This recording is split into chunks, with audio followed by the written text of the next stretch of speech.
everyone, and welcome back to the workshop for another unboxing series.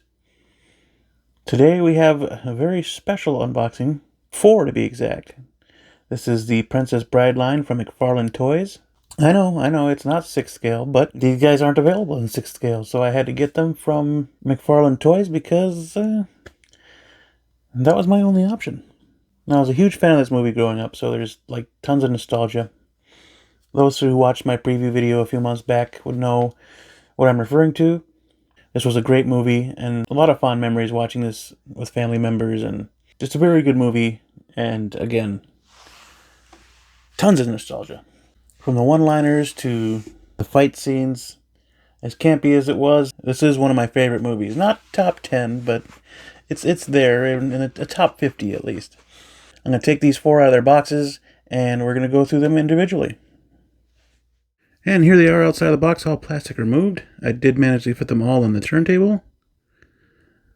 For 12th scale, they're actually pretty well detailed. Can't say I'm 100% happy with the end results, but they look pretty good for what they are.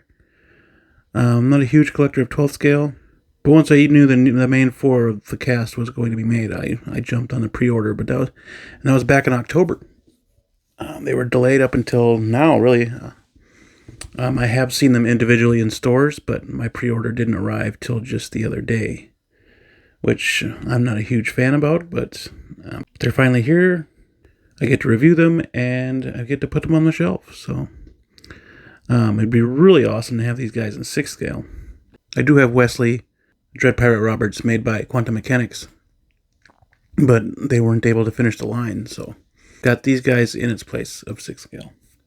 Alright, well now it's time to take a closer look at their details. Starting with Dread Pirate Roberts. There is some likeness to Cary Elwes there. He looks pretty good for the most part. The paint's a little off, at least for the hair. You should see a little bit more blonde in there, but it's 12th scale and made on a mass scale. The the beard, little speckling there. Not quite what it should be or what it could be.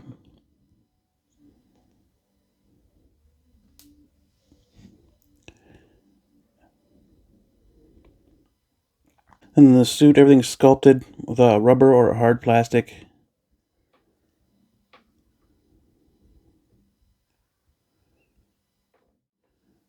There are decent amount of points of articulation. There's a double bend at the knee. And each figure comes with a stand. I think that's the only issue I really have with these guys, is that the stand is kind of difficult. That the stand is there to hold them up pretty much constantly. They are hard to stand without those peg stands. But there's toe articulation, there's ankle articulation. Again, double knee bend. There's a single bend at the elbow. Turn to the top of the legs for articulation there. Yeah, it was sculpted very well. The face wasn't painted very well at all.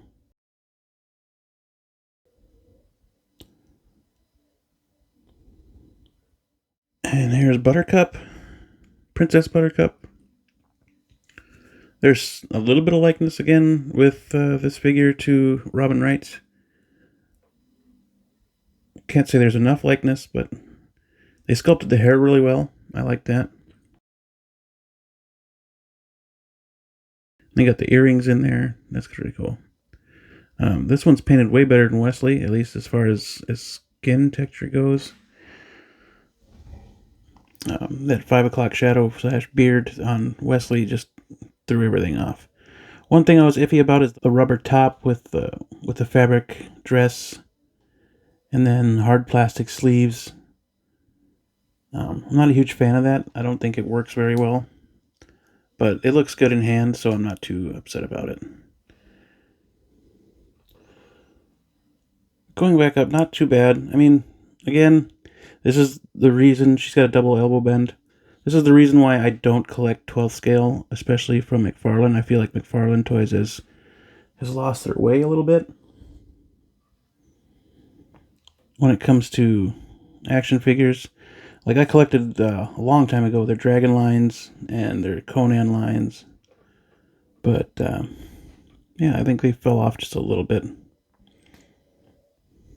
In my opinion. You may not share that opinion, but, you know, it's just me. But these guys are movie accurate, which is awesome, and the reason why I got them. And here's Inigo Montoya, played by Mandy Patinkin. There he is. They got the scars on there, which is nice.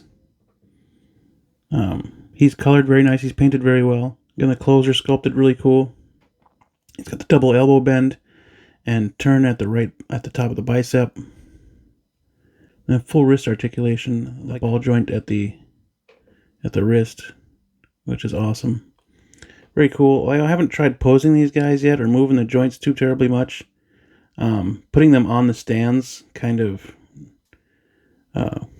weirded me out a little bit. They're very stiff, that's for sure, because they haven't been moved a whole lot. Double knee articulation, ball joint at the ankles. I guess if you wanted to, you could call it a split cut boot, but I don't know. And then toe articulation. So you could get him in all different types of poses. And Inigo also comes with his sword. His father's sword. The sword his father made for the six-fingered man that he never got to get, which he eventually killed that six-fingered man with. So he got his revenge for his father. Not sure why you need so much articulation for these guys, but they have them.